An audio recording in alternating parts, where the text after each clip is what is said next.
surmonter ensemble. Donc ces 30 ans, c'est 30 ans d'accomplissement, c'est 30 ans de projet, c'est 30 ans de communauté également, de mobilisation et d'écosystème qui a été déployé, qui a été nourri et qui s'est développé. Donc aujourd'hui, c'est avec beaucoup de fierté, beaucoup d'émotion qu'on regarde justement qu'est-ce qui a été fait durant ce marathon qui s'est étalé sur ces 30 dernières années.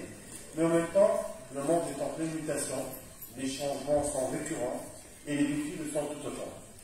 Donc aujourd'hui, c'est le moment de faire un état des lieux, mais également d'évaluer les mutations, les virages à négocier ensemble, les dangers, les menaces, les écueils également, et le climat, l'environnement et la biodiversité en font partie.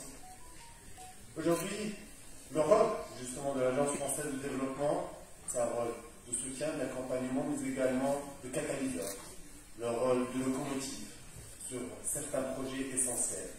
Donc, l'engagement et la mobilisation sont essentiels, mais vous savez, aucune victoire ne peut être individuelle. C'est la victoire de tous. Et c'est en ce sens que l'assistance, aujourd'hui, est aussi complexe, aussi diverse. Elle est composée d'institutions officielles étatiques. Il y a également cette société civile qui a un rôle prépondérant, essentiel, incontournable. Il y a bien évidemment des établissements également bancaires, des intervenants de tous bords. Aujourd'hui, on ne pourrait pas étayer justement la liste des intervenants. Et je tiens à vous exprimer toute la gratitude, la reconnaissance pour tout ce que vous avez fait par le passé, mais également cet engagement et cette énergie qui est la vôtre et qui continue. Cette journée, elle va être l'occasion justement de discussions franches. Elle va être l'occasion d'argumentation construite et autour de thématiques qui vous sont chères, mais également qui sont essentielles. Et par la suite, on va essayer de rassembler toutes les pièces du puzzle pour justement essayer de définir la marche à suivre par la suite. Donc, je disais, au bout de cette séance inaugurale, de cette ouverture officielle, solennelle, et bien par la suite, nous serons dispatchés sur plusieurs salles et chacun contribuera à travers son prisme, son savoir, sa maîtrise, sa thématique pour justement apporter sa pierre à l'édifice avant de se retrouver ici même pour la séance finale, à savoir une table ronde avec comme intitulé et pour la suite, quelle ambition pour l'action environnementale en Tunisie. Lors de cette table ronde seront présents M. Séné Saïd, ministre de l'économie et de la planification, M. Elias Hamd, ministre de l'agriculture, des ressources hydrauliques et de la pêche, M. Nebi Khatra, secrétaire exécutif de l'Observatoire du Sahara et du Sahel, et M. Jean-Pierre Sakas, responsable de la section inclusion sociale et développement durable au sein de la délégation de l'Union européenne en Tunisie, et Mme Hélène Djoufeki, directrice de la recherche au sein de l'AFD. Donc, encore une fois, bienvenue. Le micro logiciel.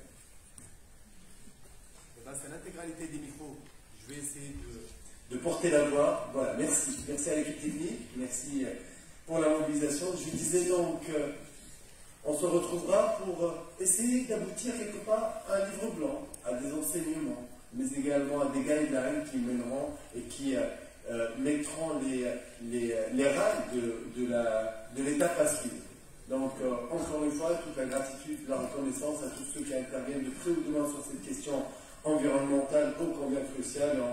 On a senti passer avec une journée comme celle d'hier, on ne peut plus occulter la question du réchauffement climatique. Donc, encore une fois, beaucoup d'aspects seront traités. Donc, avec le rôle des acteurs publics, je le disais tout à l'heure, avec les projets phares, juste comme aperçu, lorsqu'on parle de 30 ans de présence justement de l'AFD en Tunisie, on parle également de 200 projets. 200 projets, ce n'est pas des statistiques, ce n'est pas des chiffres, c'est des destins, c'est des rêves, c'est des ambitions, c'est des réalités qui ont été changées, qui ont été améliorées, qui ont été justement, qui ont vu les choses évoluer dans le bon sens, et c'est notamment grâce à vous. À présent, j'aimerais céder la parole à M. André Parent, ambassadeur de France en Tunisie, pour l'entame de cette séance.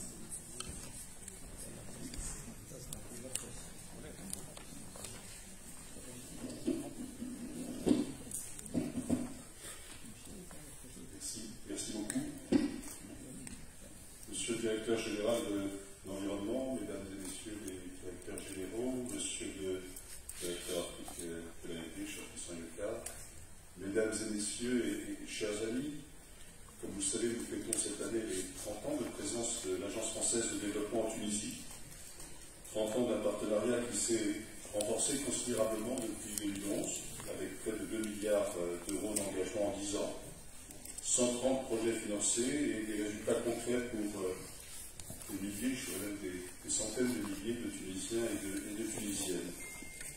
Je voudrais commencer ces quelques mots en félicitant les organisateurs de cette conférence sur les enjeux du climat, de l'environnement et de la biodiversité. Cher Christian Léocard, cher Yazid Saphir, merci d'avoir réuni aujourd'hui des acteurs et des experts de premier plan sur ces thématiques qui sont fondamentales pour l'avenir de la Tunisie, pas que de la Tunisie d'ailleurs, et qui sont au cœur des priorités de la diplomatie française. La Tunisie, vous le savez, est considérée comme l'un des pays méditerranéens les plus exposés au changement climatique et à ses effets, à savoir l'augmentation des températures, la baisse des précipitations, l'élévation du niveau de la mer et la multiplication des phénomènes climatiques extrêmes tels que les inondations ou les sécheresses. Ce sont donc les bases fondamentales de la vie qui sont impactées, les ressources en eau, les écosystèmes, le littoral. Ces risques multiples créent des vulnérabilités pour l'agriculture, la pêche, la santé ou le tourisme. L'état de la biodiversité est lui aussi tout aussi préoccupant que l'évolution du climat et les tendances responsables de sa dégradation, je veux dire de la dégradation de la biodiversité, par leur rapidité et leur ampleur, remettent en cause les conditions de vie des sociétés humaines et leur survie même. La dégradation de la biodiversité liée aux activités humaines touche l'essentiel des populations. On sait que 80% des objectifs de développement durable ne seront pas atteints si nous ne parvenons pas à mettre un terme à cette dégradation qui, hélas, continue de s'accélérer. Malheureusement, malgré des avancées positives, les trajectoires actuelles d'émissions de gaz à effet de serre, d'adaptation aux impacts du changement climatique ou de perte de la biodiversité ne laissent entrevoir aucune inflexion vers un monde neutre en carbone, d'amélioration de l'état de la biodiversité en Tunisie comme dans le reste du monde. La crise sanitaire mondiale a été un puissant révélateur de notre dépendance à la nature. Face à ces enjeux considérables, la France est particulièrement engagée pour la biodiversité comme elle l'avait fait précédemment dans les négociations internationales autour du climat. En effet, souvenez-vous, il y a bientôt 7 ans à Paris, 194 États et organisations internationales sont parvenus à un accord sur le climat. Ces signataires se sont engagés à limiter d'ici la fin du siècle le réchauffement à 2 degrés, voire 1,5 degré par rapport à l'ère pré-industrielle, mais aussi à accroître leur capacité d'adaptation au changement climatique, notamment en adaptant les flux financiers mondiaux. L'accord de Paris a aussi lancé une dynamique historique en prévoyant tous les 5 ans de rehausser les engagements de chacun. Il a inscrit enfin la solidarité au cœur de cette lutte contre le changement climatique avec la mise en place d'un mécanisme de soutien aux pays en développement, le Fonds vert pour le climat. La biodiversité est le prochain chantier d'ampleur de la diplomatie multilatérale pour l'environnement. En janvier 2021, la France a ainsi accueilli à Paris la première édition du One Planet Summit, entièrement dédié aux enjeux de la protection de la biodiversité. L'année 2021 a également été marquée par la tenue du Congrès mondial de la nature à Marseille, en septembre dernier.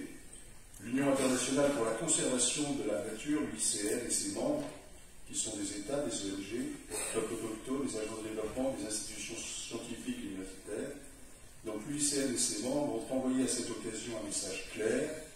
Le prochain cadre mondial pour la biodiversité, qui sera prochainement adopté, doit être ambitieux, doit porter des objectifs forts, protéger 30% de la planète d'ici 2030, éliminer la pollution plastique dans les océans et lutter contre la surpêche. La France a enfin accueilli le premier sommet dédié aux océans en février dernier à Brest. Ce One Ocean Summit a réuni plus de 40 pays acteurs du monde maritime avec un objectif, là encore, agir pour préserver les océans.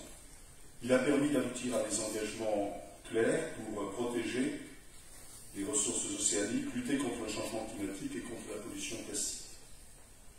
Le nouveau cadre stratégique mondial de protection de la biodiversité pour la période 2021-2030, en cours de négociation, sera déterminant pour introduire des changements dans nos sociétés et nos économies et permettre de mieux vivre en harmonie avec la nature d'ici 2050. Ces événements et cette mobilisation au plus haut niveau ont mis en lumière les liens indissociables qui existent entre le bien-être humain, la biodiversité et le climat. Ces défis sont complémentaires. La neutralité carbone, en effet, ne peut être rendue possible que grâce aux solutions que nous offre la nature. Mais en même temps, la préservation de la biodiversité implique de limiter le réchauffement de la planète. Alors que nous vivons la période la plus chaude jamais enregistrée dans l'histoire, nous savons que nous avons basculé dans l'ère des conséquences du réchauffement climatique. La Tunisie en a déjà fait les frais, les conséquences du réchauffement sont déjà perceptibles. 75% des terres fertiles en Tunisie sont à risque de désertification. Et pour la seule année 2018, les inondations dans la région d'Aveuil ont occasionné des dégâts estimés à 450 millions de dinars. La dégradation du climat vivant met en danger les acquis de développement réalisés ces dernières décennies, obligeant à revisiter le concept même de développement et la nature du progrès. En Tunisie comme ailleurs, la lutte contre les effets du changement climatique et pour la préservation de la biodiversité n'est pas un luxe, mais une nécessité impérative. La Tunisie dispose du potentiel pour réussir la transition vers une économie plus sobre en carbone, plus inclusive et plus résiliente face au changement climatique. Une situation géographique lui permet le développement de l'énergie solaire. Elle dispose d'une nouvelle génération d'entrepreneurs ouverts sur l'international, d'une jeunesse éduquée et consciente des enjeux environnementaux. La crise sanitaire liée au coronavirus a eu un impact majeur sur nos économies et nos modes de vie.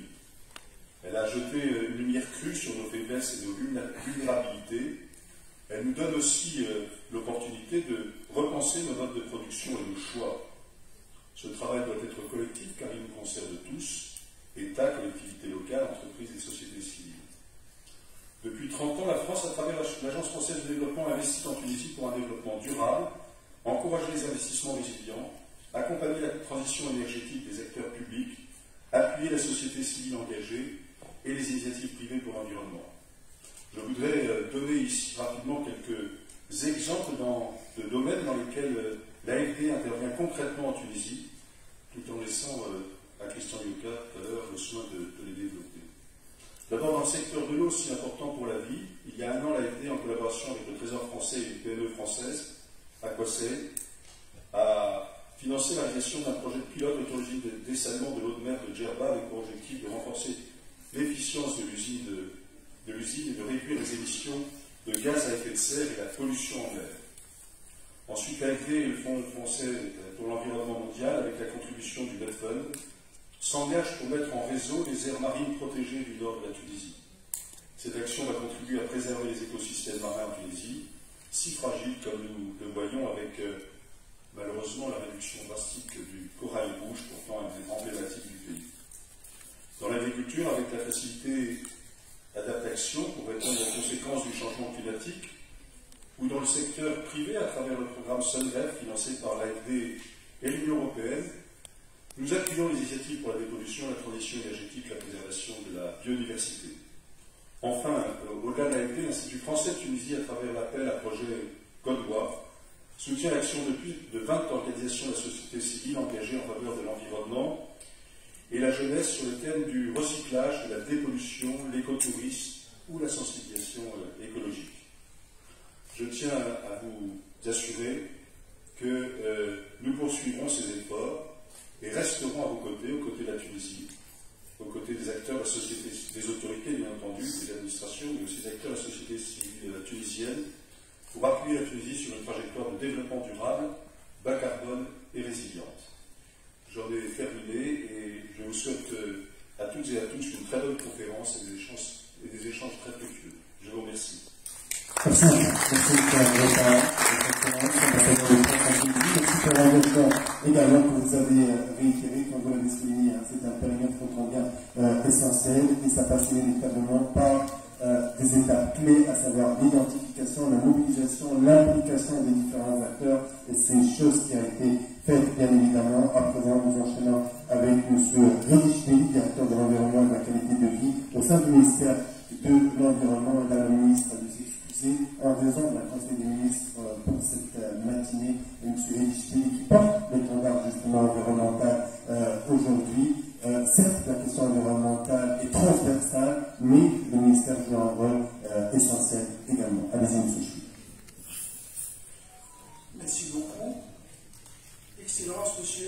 Parent, ambassadeur de la République française en Tunisie, M. Christian Bioka, directeur de la région Afrique de l'AFD, Monsieur et Madame, représentants des secteurs, des acteurs, des ministères, de la société civile, de la société des connaissances et du savoir, de la presse, chers tous, chers experts, invités et collègues, je tiens à vous transmettre les remerciements de Madame la ministre de l'Environnement pour l'honneur de l'inviter à votre réunion aussi importante, et elle m'a chargé d'être parmi vous à cause d'une réunion du Conseil des ministres ce matin. Il m'a demandé de transmettre son discours le suivant. Je tiens tout d'abord à remercier l'ambassade de la République française en Tunisie et l'Agence française de développement pour l'organisation de cette importante conférence intitulée Climat, environnement, biodiversité, des priorités pour la planète, des actions pour la Tunisie. Et ce, pour débattre et échanger autour des priorités et engagements de la Tunisie dans ces domaines et enjeux planétaires. Aussi, je tiens à vous exprimer tout mon respect et mes remerciements les plus sincères à l'Agence française de développement à l'occasion de la célébration de la 30e année d'existence en Tunisie pour des efforts appréciables et considérables durant 3 décennies sur des thèmes prioritaires de développement en lien avec le climat, l'environnement et la préservation et l'utilisation durable de la biodiversité. Notre coopération a été traduite par un renforcement sensible de la gouvernance et des politiques nationales en lien avec le climat, l'environnement et la biodiversité, mais aussi certainement par la mise en œuvre de projets et programmes d'envergure au profit des régions de la Tunisie. Il y a lieu également de mettre en exergue la contribution de l'AFD dans le domaine de la recherche scientifique et l'amélioration des compétences des institutions nationales opérant dans le domaine de l'environnement et la mise en place de mécanismes innovants de financement de projets, notamment en lien avec la lutte contre la pollution et la préservation de la qualité de vie dans les milieux urbains et ruraux en Tunisie. Chers experts, invités et collègues, j'aimerais partager avec vous quelques éléments récents et réflexions concernant les sujets clés de notre rencontre d'aujourd'hui. Dans le domaine du changement climatique et dans le strict respect de nos engagements internationaux envers la Convention cadre des Nations Unies sur les changements climatiques et l'accord de Paris sur le climat, nous avons procédé depuis 2018 à un renforcement institutionnel avec la mise en place d'une unité de coordination nationale de la mise en œuvre de l'accord de Paris sur le climat. Cette unité assure la coordination de la politique climatique nationale, l'appui et le renforcement des capacités des secteurs et acteurs, l'assistance à la mise en place du système national de transparence, de suivi et évaluation, en vertu de l'article 13 de l'accord de Paris sur le climat, ainsi que l'appui à l'accès à la finance climatique.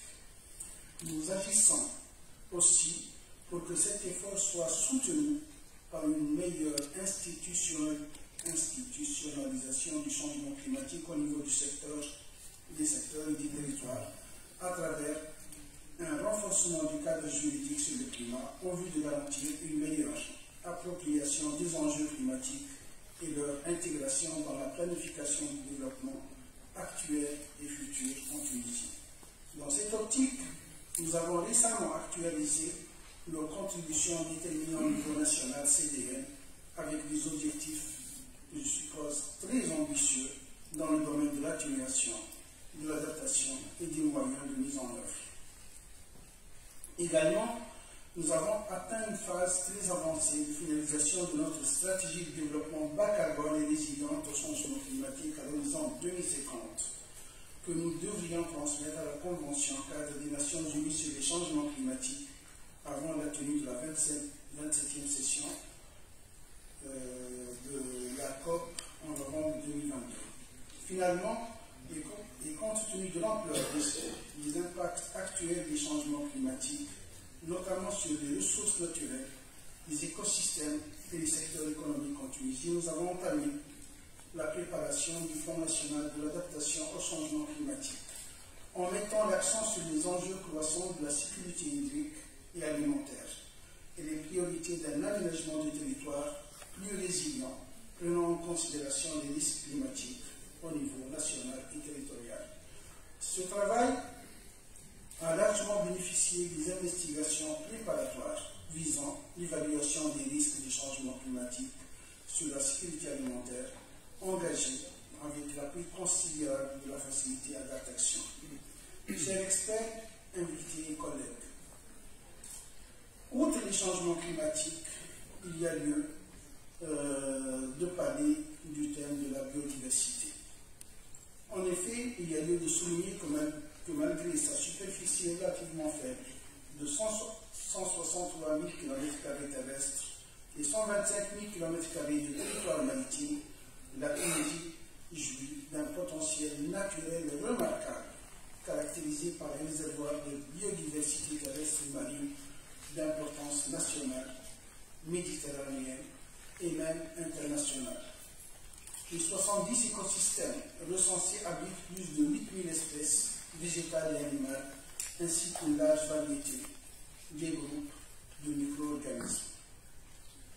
Notre effort en matière de préservation de la biodiversité et des écosystèmes vise notamment la protection des espèces et des écosystèmes terrestres et marins à travers la création d'un réseau d'aires protégées comptabilisant actuellement 17 parcs nationaux, 27 réserves naturelles, 4 réserves de faune, 42 sites Ramsar, 3 sites classés réserves de la biosphère, un site patrimoine naturel mondial de l'UNESCO, 3 sites nommés aires spécialement protégées d'importance méditerranéenne, une ville Ramsar et 3 sites du système ingénieux du patrimoine agricole mondial.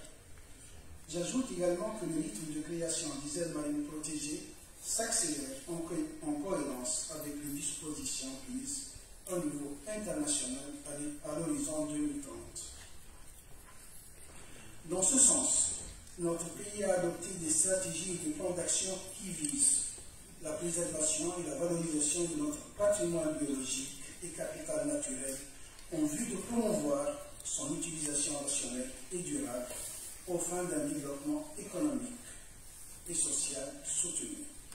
Les objectifs nationaux du développement durable à l'horizon 2030 et le programme national biodiversité 2018-2030 et la stratégie nationale de lutte contre la désertification 2018-2030 traduisent une reconnaissance nationale que la biodiversité est une valeur essentielle pour le citoyen tunisien, pour le maintien de ses moyens de subsistance et de sa santé, et pour agir en faveur de la neutralité des dégradations des terres sous l'effet de l'aridité et de la sécheresse. Toutefois, la biodiversité en Tunisie n'est pas l'abri de menaces et pressions d'ordre naturel et anthropique, à l'instar de ce qui se passe à l'échelle mondiale, ce qui est caractérisé par une accélération inquiétante du rythme de déclin des espèces de faune et de flore, et invitant la communauté internationale à agir d'urgence pour inverser les tendances de dégradation de la biodiversité par l'adoption de solutions fondées sur la nature et la mise en œuvre d'approches innovantes de restauration des écosystèmes.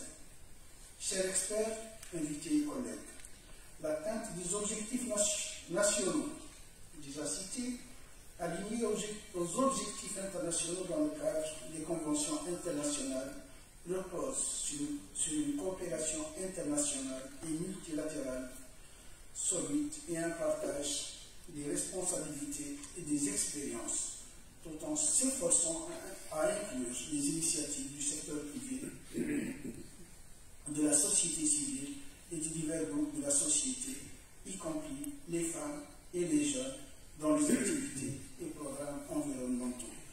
Notre coopération avec l'AFD a été fructueuse et nous souhaitons la renforcer davantage autour de thèmes prioritaires de développement durable, compte tenu de la vulnérabilité grandissante de notre région méditerranéenne.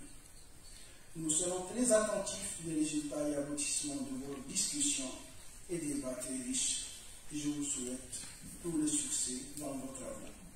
Fin du discours, je dois rappeler que cette activité coïncide bien avec la célébration du 50e anniversaire de la conférence de Stockholm sur le développement et sur l'environnement, qui nous a rappelé cette année sur le fait que nous n'avons qu'une seule terre et qu'il faut agir le plus vite possible et tous ensemble pour aller dans la direction voulue de protection de l'environnement, de lutte contre les effets du changement climatique, d'action pour lutter contre le déclin de la biodiversité et surtout de lutte contre la pollution. Ces thèmes qui ont été repris de façon directe dans le thème de cet atelier que je suppose excellent: climat, environnement, biodiversité, des priorités pour la planète, mais surtout des actions pour la Tunisie. On compte énormément sur vos contributions tout le long de cette journée pour que les programmes soient enracinés et soient enrichis en fonction de nos besoins et tout en sachant que l'AFD a été toujours un des partenaires les plus forts de la Tunisie, et ensemble on pourra gagner les défis. Merci beaucoup. Merci. Merci d'avoir une petite question d'intégration dans un monde environnemental, climatique, notamment dans les politiques d'État. Tout à l'heure, la voix du ministère sera portée également au niveau des différentes discussions par le biais des représentants, à l'instar de M. Mohamed Znouni, porte-parole climat au sein du ministère de l'Environnement. Mais comme vous l'avez souligné, il s'agit d'enjeux universels, mais également continentaux. Aujourd'hui, l'intégralité du continent fait face justement à ces écueils et est redevable justement d'agir de manière globale et impactée pour mieux négocier ces virages. Et en ce sens, j'aimerais appeler M. Christian Leca, directeur Afrique de l'Agence française de développement. Merci, monsieur le modérateur. Monsieur l'ambassadeur de France en Tunisie, monsieur le directeur général de l'environnement, chers participants et partenaires, mesdames et messieurs, je me réjouis d'être présent avec vous ce matin pour célébrer le 30e anniversaire de l'Agence française de développement en Tunisie. Je veux voir dans le thème choisi un symbole fort, non seulement en raison de l'acuité du sujet, mais également en cette année où, pour la première fois, le continent africain hébergera une COP, la COP27, en Égypte. Nous le savons tous, les écosystèmes fonctionnels sont indispensables au fonctionnement des sociétés, notamment en zones arides et semi-arides. Comme l'a rappelé M. l'ambassadeur dans son propos, la Tunisie subit d'ores et déjà les effets du changement climatique, comme le stress hydrique exacerbé, la hausse des températures ainsi que l'augmentation de la fréquence et de l'intensité des événements extrêmes. Il en va de même en matière de préservation des écosystèmes et de notre capital naturel. Les tendances d'érosion s'accentuent. Comme pour la question du climat, nous n'arrivons pas à faire descendre les courbes de dégradation. Quelques chiffres globaux. 47% des indicateurs illustrant l'étendue de l'état des écosystèmes mondiaux montrent une régression par rapport à leur état naturel estimé. 75% de la surface terrestre est altérée de manière significative. 66% des océans subissent des incidences climatiques importantes, 85% des zones humides ont disparu. 25% des espèces appartenant au groupe d'animaux et de végétaux sont menacées, soit environ 1 million d'espèces menacées d'extinction. Au-delà des difficultés économiques actuelles de la Tunisie, la crise climatique et l'érosion de la biodiversité sont une menace supplémentaire pour les Tunisiennes et les Tunisiens. Dans ce contexte, la poursuite des objectifs de développement durable prend un relief particulier et l'atteinte des objectifs que nous nous sommes collectivement fixés est en risque, en particulier en matière d'accès à la ressource en eau, de biodiversité, de lutte contre le changement climatique, de santé humaine, de sécurité alimentaire.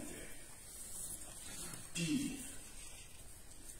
la dégradation du climat et du vivant met en danger les acquis de développement sur les plans sociaux, économiques ou sécuritaires réalisés ces dernières années, obligeant à revisiter les concepts mêmes de développement et de progrès. Dès lors, un défi se pose à nous. Quelles actions mettre en œuvre pour combiner développement et maintien de ce capital naturel vital? Les solutions fondées sur la nature, c'est-à-dire les actions qui s'appuient sur les écosystèmes afin de relever les défis globaux, sont des opportunités essentielles à l'amélioration de la résilience des écosystèmes et des populations. Intégrer la nature en ville pour lutter contre les pics de chaleur, mieux gérer les cours d'eau et les zones humides contre les inondations, restaurer les barrières de corail et les mangroves en rempart contre les crues, mobiliser l'agroécologie pour lutter contre la sécurité alimentaire en sont quelques exemples. L'enjeu fondamental est d'améliorer conjointement la résilience des systèmes humains et des écosystèmes par l'atténuation des menaces et l'adaptation aux risques climatiques et naturels. Ainsi, la possibilité d'une durabilité des écosystèmes est une question tout autant politique et institutionnelle que contractuelle et sociale, et technique, agronomique et écologique. Il nous faut donc en conséquence construire des économies viables au service de ces objectifs. C'est pourquoi le groupe Agence française de développement, qui s'est récemment enrichi avec l'arrivée d'Expertise France et d'une 4e filiale, Digital Africa, spécialisée dans le financement des écosystèmes de start-up en Afrique. C'est pourquoi ce groupe place la résilience des écosystèmes au cœur de ses priorités stratégiques en Afrique. Nos équipes travaillent chaque projet que nous finançons à aller chercher des solutions durables, ayant un triple impact social, économique et environnemental, avec notamment une prise en compte toujours croissante du climat et de la biodiversité dans l'ensemble de nos activités. Cela implique à la fois de continuer à augmenter nos engagements financiers en faveur de l'environnement, et à l'occasion du One Planet Summit, l'AFD s'est ainsi fixé l'objectif que 30% de ces financements climat soient favorables à la biodiversité en 2025, en doublant concomitamment ses efforts d'investissement en faveur de la biodiversité pour atteindre 1 milliard d'euros par an. Mais aussi, s'assurer que les projets liés à nos secteurs d'intervention, qu'il s'agisse de l'eau, du développement urbain, du transport, de l'énergie, de la santé, présentent également des co-bénéfices en matière de biodiversité. Quelques chiffres pour illustrer la mobilisation de l'AFD sur ce sujet. Et encore une fois, et cela a été rappelé par notre modérateur en début de séance, derrière ces chiffres, pensez bien et voyez bien qu'il s'agit de vies humaines. Comme vous le savez, l'AFD, en décembre dernier, a fêté ses 80 ans au service de la politique de la France en matière de développement et de solidarité internationale. Ce sont aussi 995 projets qui ont été engagés pour un total de 12 milliards. En Afrique, plus de 5 milliards ont été engagés, soit 43% de l'activité de l'AFD, pour accompagner les transitions sur l'ensemble du continent. Sur ces montants, 6 milliards ont été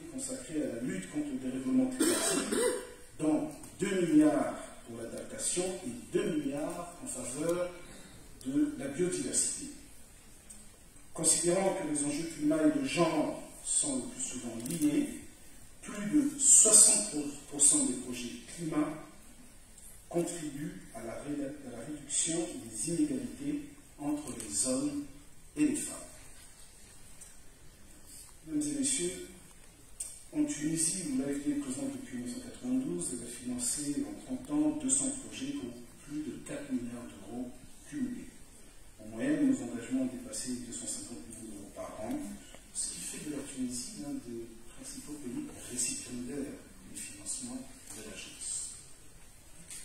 En Tunisie, nous finançons aussi la transition énergétique avec nos partenaires publics, la STED. Plus tard, hier, j'ai eu le plaisir de participer à une cérémonie de signature sur un projet important, l'installation de déploiement de compteurs intelligents à travers 3 régions de Tunisie.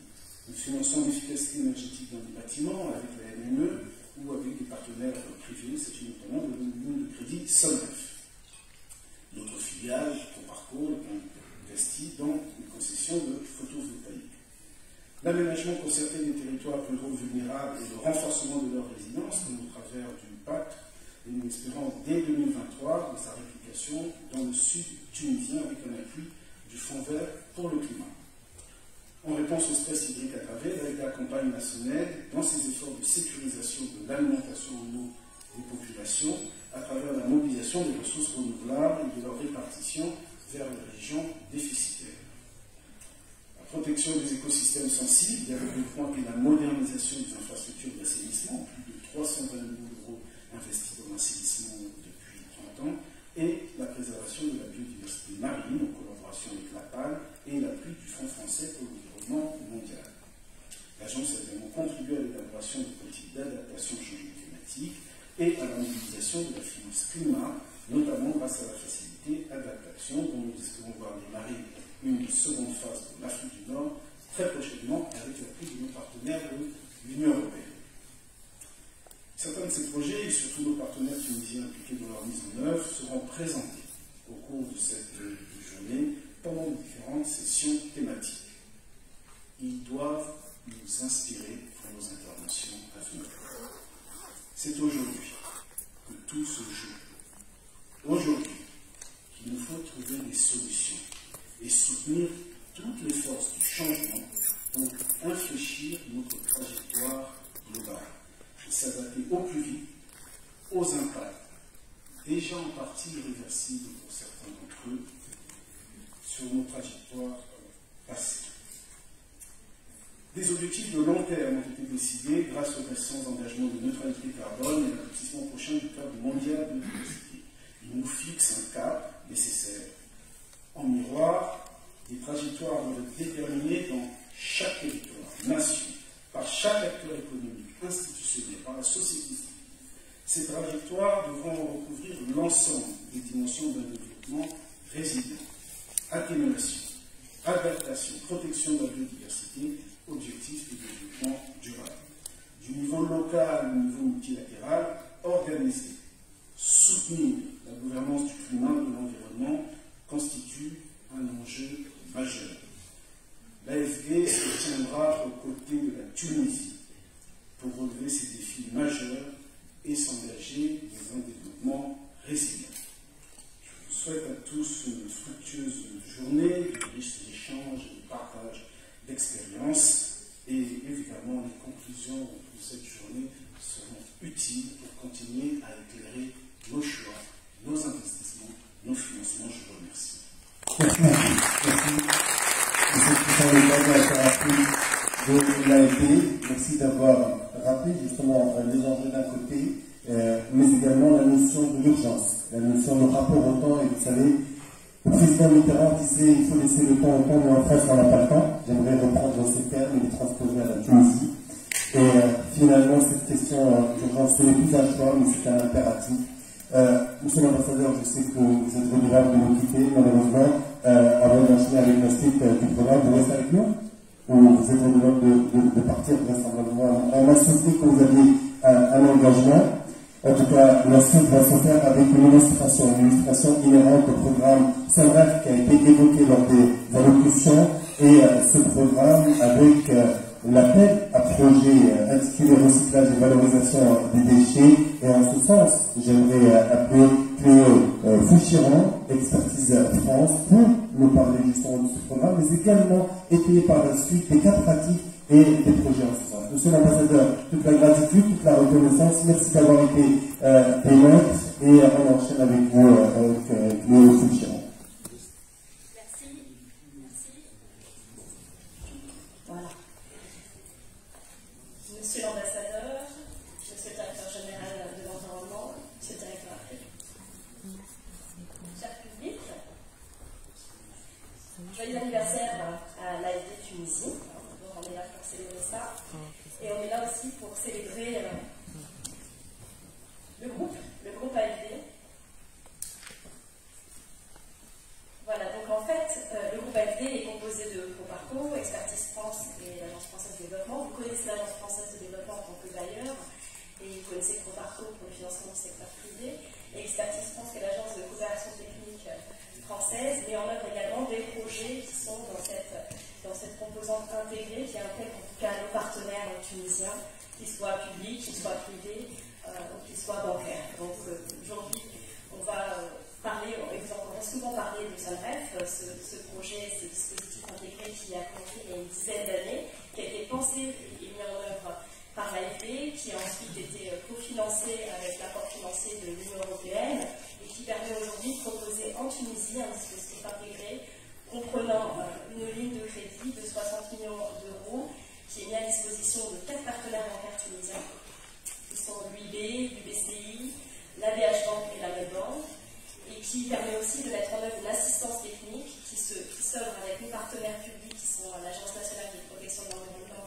et l'Agence nationale pour la maîtrise de l'énergie, et enfin une partie de subvention qui est reversée par ces porteurs de projets qui sont des entreprises tunisiennes qui veulent s'engager dans la transition environnementale et énergétique.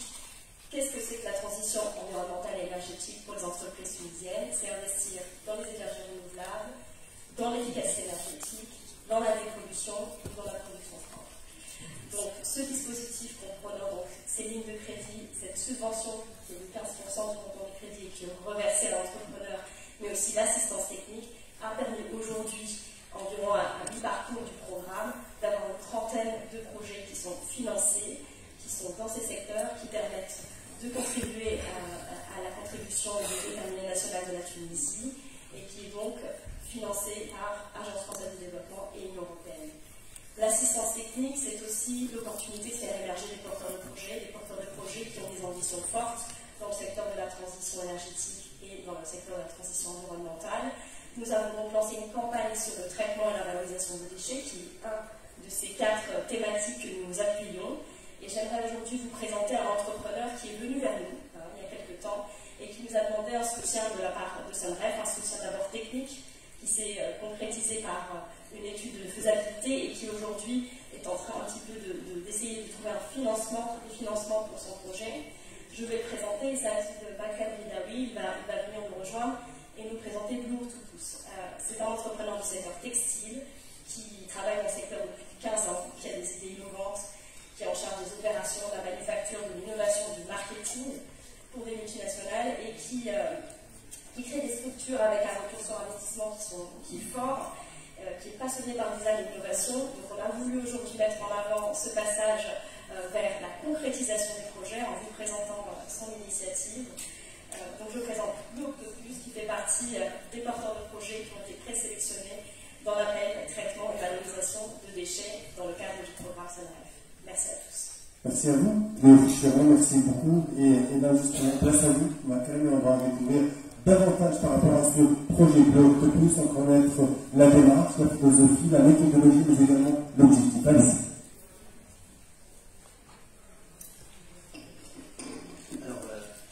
Bonjour tout le monde, je suis très heureux d'être parmi vous.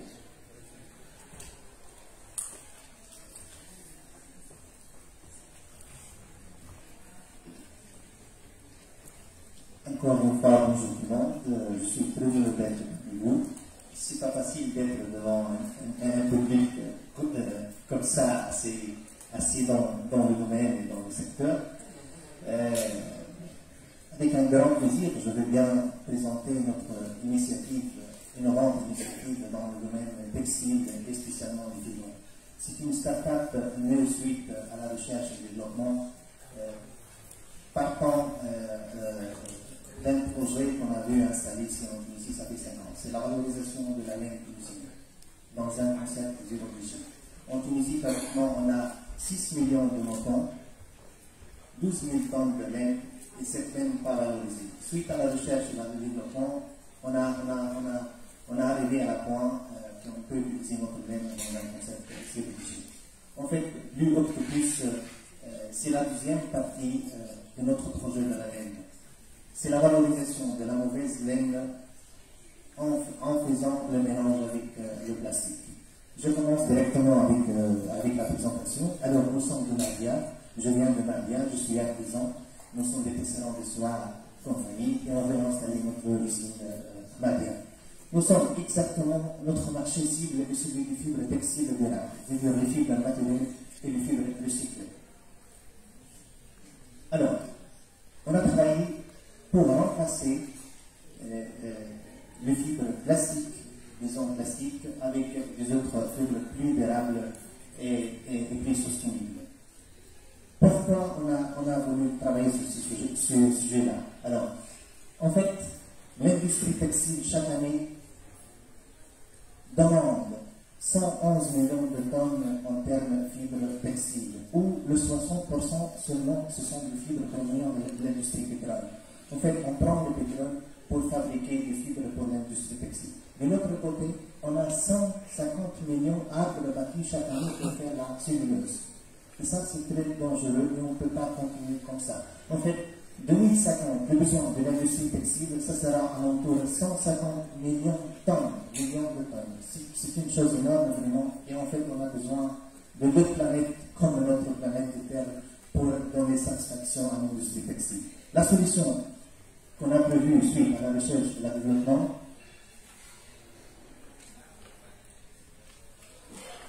en fait, les effets latéraux de l'extraction de pétrole pour faire le plastique, le pétrole, c'est pas une chose continue. Il arrivera un jour, on aura plus de pétrole. Deuxième effet, il y a beaucoup de déchets dans le monde suite à la consommation de plastique parce qu'on ne fait pas de recyclage. Et la troisième effet négatif, c'est l'augmentation de l'effet de gaz parce que l'industrie pétrochimique fait ce effet-là sur la planète. Next slide. Si on voit l'à côté déchets plastiques en Tunisie. En fait, en Tunisie, on a avant tout 260 000 tonnes de déchets plastiques chaque année. Chaque année, on a la même quantité et on recycle notre déchet en Tunisie seulement autour de 5%. Je veux dire, il y a une grande perspective si on commence à recycler notre déchet pour l'injecter encore une fois dans une autre industrie. Next slide. Alors, l'innovation, en fait, on peut prendre les PET, les bouteilles de plastique, recycler les bouteilles de plastique pour produire des fibres alternatives aux fibres synthétiques d'origine fossile, les fibres provenant du pétrole. Notre produit, c'est un fil polyester initialement recyclé. On va installer une machine avec une capacité journalière de 5 tonnes jour par jour pour atteindre 1500 tonnes annuelles. On peut vendre avec 1 kg d'un fil plastique recyclé à 2,2 €. Pourtant, sachant que le potentiel de fibres textiles recyclées peut atteindre le coût de 3 €. Next slide. Alors, l'innovation qu'on va faire ici, c'est nous sommes capables en fait comme input pour alimenter l'industrie textile, on peut utiliser les bouteilles, le biomasse, c'est la laine, les déchets de la laine, et aussi dans le futur, on peut même utiliser les déchets de l'habillement en fait. On peut recycler tout avec notre brevet d'innovation, brevet dans l'industrie polymère en fait. J'aimerais bien que vous prendrez une idée sur le marché sur le marché fibre textile dans le monde. En fait, si on parle seulement de polystère, le polystère, c'est une catégorie dans le fibre plastique. La consommation mondiale, c'est alentour 32 millions de tonnes. L'Europe, nos voisins, leur besoin annuel, c'est 4 millions de tonnes. Et en Tunisie, nous sommes en train d'emporter chaque année 30 000 tonnes de polystère pour l'industrie textile. Pour le recyclage annuel, nous sommes seulement à l'entour de 14%. L'objectif de tous les acteurs dans tout le monde est d'arriver à 40% de plastique recyclé pour diminuer l'impact négatif.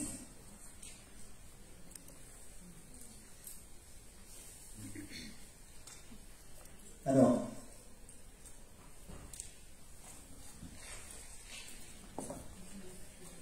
on va y arriver, on va enchaîner, allez-y. D'accord. En fait, la suite, notre objectif, vraiment, c'est produit. Avec 1500 tonnes annuelles, on veut prendre une partie de la marché tunisien, c'est 5%, seulement 5%.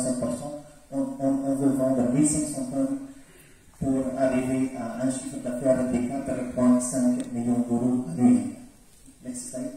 En fait, nous sommes seuls en Tunisie. On a une solution innovante sur un marché en pleine croissance. Next slide. La compétition dans le monde, surtout l'Amérique.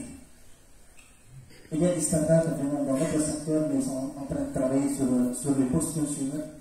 Et la Natural Fiber Welding, par exemple, ils ont réussi à faire un levée de fonds de 86 millions d'euros pour innover dans le domaine du fibre et de l'industrie textile. Next slide. Notre marché, c'est un marché B2B. On a réussi à vendre 2000 tonnes, même avant d'entrer en production, avec un partenaire tunisien, Maïl Group. Et Inch'Allah, on peut faire même le mieux. Next slide. En fait, notre modèle d'approvisionnement, on va acheter le plastique sur le marché tunisien, les déchets plastiques, et on a des partenaires pour faire ça. Et on va collecter seulement 20% avec nos kits centres de collecte. Next slide. La naissance de la Autobus, en fait, nous, comme j'avais dit, on a commencé à travailler sur l'industrie laine, et suite à une recherche, un projet de recherche à travers le Mobiloc, on a monté cette initiative de recycler chimiquement le déchet de la laine, et on a arrivé qu'on peut mélanger, faire le mixage entre polymère de la laine et monomère de la plastique pour atteindre en fil. Ensuite, on a enchaîné avec son œuvre en 2021 et on a eu l'assistance technique et aujourd'hui nous sommes une start-up prêt d'installer son première usine. Feuille de route, notre objectif cette année 2022, on veut finir l'accès au financement et l'assistance technique pour monter notre usine. 2023, on veut produire 1500 tonnes en Tunisie et 2028, on veut atteindre la capacité de produire en Tunisie 15 000 tonnes de fils polystyrène recyclés. Next slide. L'objectif d'entreprendre, on veut bien recycler 1500 tonnes initialement. Deuxième passage, on veut atteindre la capacité de 15 000 tonnes. Troisième passage, 50 000 tonnes de fibres recyclées en Tunisie. Et quatrième étape de notre objectif d'entreprendre, atteindre la capacité de recycler 150 000 tonnes. On a déjà 260 000 tonnes de déchets plastiques en Tunisie, sans considérer les biomasses. Next slide. L'objectif d'innovation et technologique, notre premier challenge, c'est recycler le plastique. Le deuxième challenge, c'est le biomasse, la laine spécialement, et puis l'habillement, et puis faire avoir un mélange entre tous ces trois composantes. Next slide. En termes de chiffre d'affaires, c'est très prometteur. En fait, 2023, on peut avoir un chiffre d'affaires de 7 millions d'euros, 50% de la capacité productive. 2026, 14 millions de dollars, excusez-moi, avec une capacité productive de 1500 tonnes, et en 2029, on peut atteindre 110 millions de dollars tunisiens, avec une capacité productive de 15 000 tonnes annuelles. 2030, après l'extension, si on peut produire 50 000 tonnes, on peut atteindre la capacité, le chiffre d'affaires de 363 millions de dinars. Et c'est faisable. Stabilité. En fait, j'ai un ami, il était à Kinshasa, il m'a raconté son histoire, il m'a dit, ma frère, Kinshasa, il y a trop de presse. Trop de presse, facile partout. Et je sais que c'est super pour moi. Alors je vais aller à Kinshasa. En fait, notre projet, si on monte l'unité modèle ici en Tunisie, on peut répliquer notre modèle partout dans l'Afrique. Et c'est très, très, très faisable. Notre équipe, il y a beaucoup de chimistes dans l'équipe. Moi-même, je suis artisan, je suis entrepreneur, je suis ingénieur en textile et je suis start-upper. Le chercheur de Mobiloc, c'est un docteur en biologie et en chimie. Monsieur Farouk Namrani, c'est un chimiste avec 40 ans d'expérience dans le domaine du pétrole et chimie. Et on a un partenaire italien dans cette start-up et le centre technique de la chimie. Voilà. Notre besoin, en fait, nous sommes à la recherche de financement. Notre besoin, c'est 7 millions de dinars. On a ajouté 1 million d'euros, 7 millions d'euros. Nous sommes à la recherche de partenaires pour le faire rentrer dans le capital social. On a divisé le capital social sur 20. Donc la partie de chaque partenaire doit être 100 000 euros et la sortie dans 5 ans. Mécanisme, nous sommes à la recherche, parce que nous sommes dans le mécanisme de financement classique, alors nous sommes à la recherche du mécanisme de garantie, développement de la technologie avec des partenaires japonais ou allemands, et investissement à l'échelle de l'œuvre et commerciale. Next slide. L'établissement de la chemin de financement de notre projet, c'est 30% apport de partenaires et 60% ce sont des crédits, 70% ce sont des crédits. Next slide. L'établissement de chemin d'investissement, en fait, l'équipement, nous sommes à l'entour de 70% de l'argent demandé, 15% pour la recherche et développement, fonds de développement, nous sommes à l'entour de 10%, et frais de brevet et technologie, nous sommes à l'entour de 5%. Next slide. Le projet est très rentable, nous sommes dans l'industrie de new material, chemical, textile, processing and innovation solution. Nous sommes vraiment plein dedans, nous sommes dans le futur avec cette startup.